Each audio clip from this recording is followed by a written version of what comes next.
let's get at first if you have dollars to spend on advertising. Where do you put it? Who do you go to? Again, start with the audience, and that's why a lot of people make products for themselves because it's easy to understand yourself and your proclivities. And so that'll help you better understand your audience. But think about how they consume content, where they go to, and if um, think about yourself and where you consume content, where you go to, and what are the areas where you have enough information to maybe want to buy something.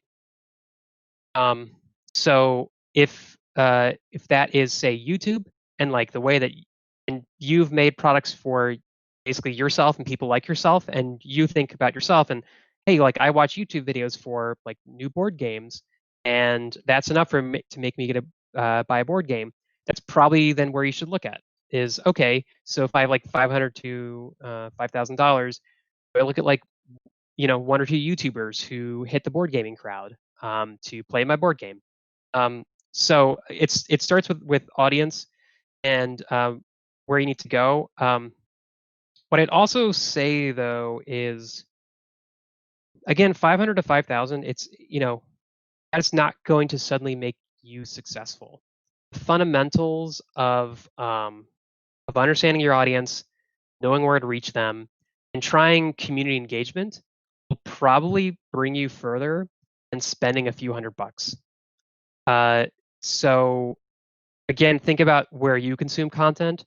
And if you made content for people like you, that's probably where they consume content too. To start having community engagement on those platforms, whether it's creating your own, say it's Twitter.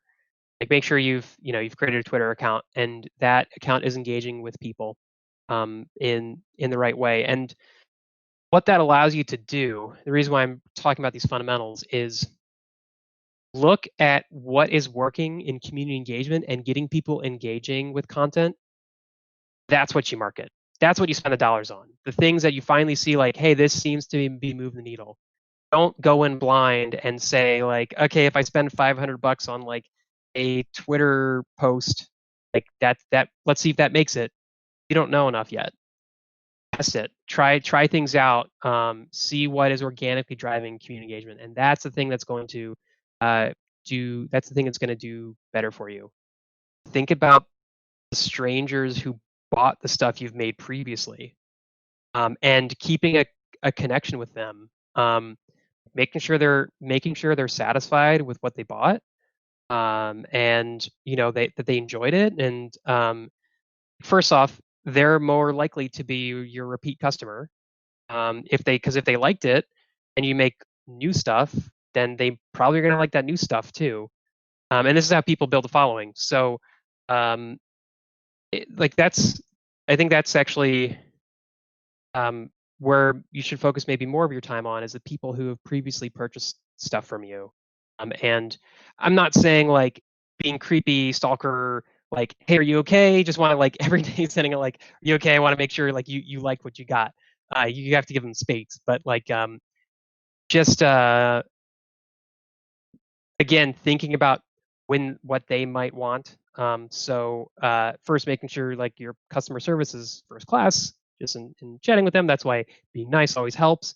And second, like wait, and then once you have a new thing that you think that previous customers might like, having a way to reach out to them and just say like, hey, I have this new thing if you're interested.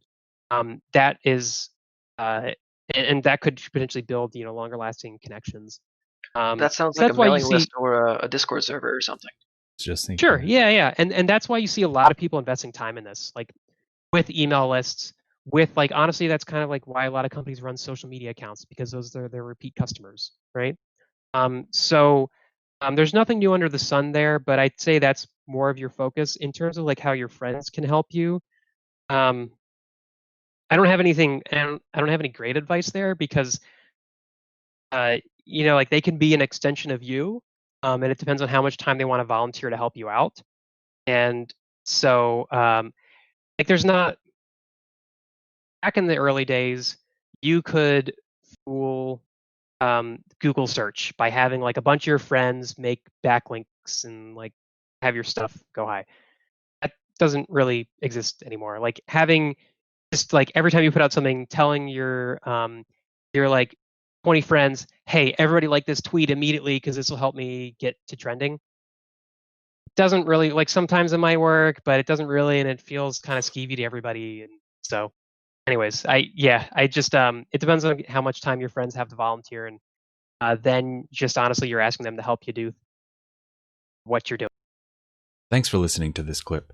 You can see the full interview by clicking the link in the description, or you can click the thumbnail on the bottom left of this video.